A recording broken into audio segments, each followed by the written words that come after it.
I've had a lot of flute players, young flute players come up to me and are really interested in going into music for a career and wondering how you get into the magic kingdom of freelancing. It seems like this special place that there's a secret way to get into it. And so there is actual things you can do, and I'll just take you through my path I took to get into freelancing. The very first thing is join the union, the American Federation of Musicians. Go to afm.org. Once you join, the best thing that is going to do for you as you're starting out is that grants you access to a magazine called the International Musician. In that magazine, what you do, what everyone does, you get the magazine, you flip through all the articles, and you go to the very back, and in the very back has posted all of the auditions nationwide, internationally actually, so all over the world, all the auditions that are open flute positions. And then also in those postings, it'll tell you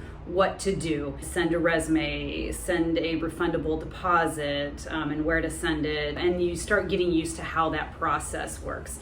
But you have to be part of the union to get access to that information. So that's the very first thing, join the union. The second thing you're going to find when you go to those union postings is that you always have to send in a one-page resume to be considered to audition for any open flute job. The main thing for a musician's resume, which is different than corporate world or regular world resumes, it's not the same. It has to be just one page, very straightforward, no descriptions of your personality or your strengths or whatever that other businesses might want. I have an example of my resume just for reference. I have my education, and then I have my performance experience, just like the ones that have organization names. Of course, I've played all kinds of gigs, random gigs, but they don't have an organization title to it. They're just random gigs, and you can't put that down there. So you have to list something that's got a name. It's just sort of the way it is. And then at the bottom, I have my teaching experience. The third thing you're going to need to do is start contacting principal flute players of orchestras that you want to be part of, that you want to sub with. So what I would suggest is you email that principal flute player, state exactly why you're contacting them. You don't need to go on long descriptions about anything. I just say, hello, so-and-so, whoever I'm contacting. My name is, and I have just graduated from so-and-so university with a bachelor's of music, and I am interested in being considered to be on your sub list. May I come and play for you sometime? I would be willing to pay for your time, something like that. And then thank you and sign your name. Make sure it's an email. I wouldn't call on the phone. Nobody does that anymore. But don't text. Don't text somebody unless you know them very well. But generally, I wouldn't do that. And for sure, if you're emailing, which you should do, don't write it with texting format, all small caps or using texting abbreviations. Don't do that. Write out complete sentences. It looks completely unprofessional if you just say, hey, I'm a flute player and I want to play for you. I think you're awesome and I want to be on your sub list. You're not going to get a response. Along the same lines as contacting a principal flute player is you can also contact some freelancers, maybe the top freelancers in your area. So you're going to have to go digging a little bit to figure out who those people are. It's part of freelancing. You have to figure out who the players are. You got to get in the game. So you figure out who the top freelancers are, send them an email and just say, and you don't have to say, I want to be considered a sub for you, because it's a little too vague. So for them, if they're not part of an orchestra directly, what you could do then is get a one-off lesson with them. If you do the lesson route, have something particular in mind that you're going to go to the lesson with. Don't just go to the lesson and show up with nothing. I'm soloing on the Mozart. Could you just listen to it? I need another set of ears. Or I'm doing an audition. Could you listen to my list?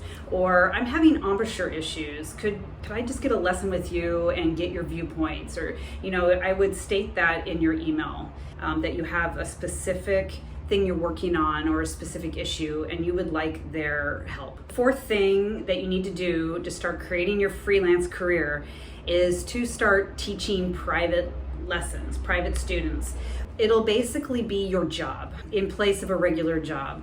So you might have to start out doing a regular job, meaning an office job or Starbucks or retail or something. Over time, if you're going to be freelancing, you need to get out of that job situation because it's not flexible unless you can find a regular job that is flexible to let you go at a moment's notice to go do a gig.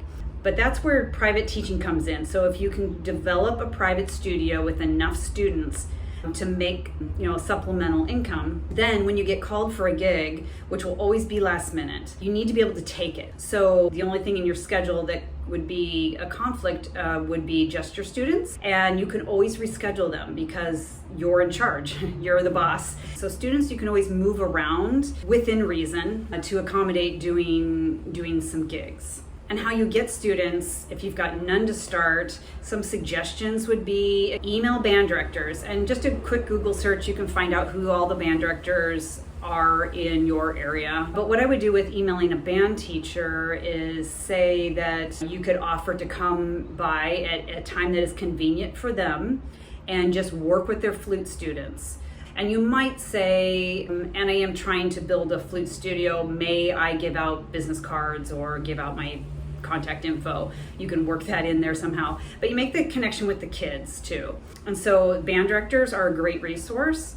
Another resource to start teaching is going to a local music store. A lot of music stores offer private lessons, and that's a good way to get started teaching. Another resource for students would be to contact your local flute club or flute society. They always have a teacher directory as part of the flute club's newsletters or general information. So you can always get in a teacher directory via your local flute club. The fifth thing, just real briefly, I would say when you're looking to get into the scene and subbing in orchestras or any other kind of groups, is to follow their social media page. A lot of their social media is just promoting their own concerts, etc. So you can follow that as you want, but really every once in a while they'll post in there if they're having a general open call sub audition, and you need to be aware of it. They might do a feature on the principal flute or the flute section, and you can just get to know these people a little bit. Overall, the main theme here is to get connected, to be connected. And that'll be on you. You have to get yourself connected. As a freelancer, you've got to do all this legwork yourself. Stay resourceful and proactive, and gigs will start coming your way. Good luck with getting started in the music world as a freelancer. Click subscribe if you want to hear more videos along this subject, and I will see you at the next video.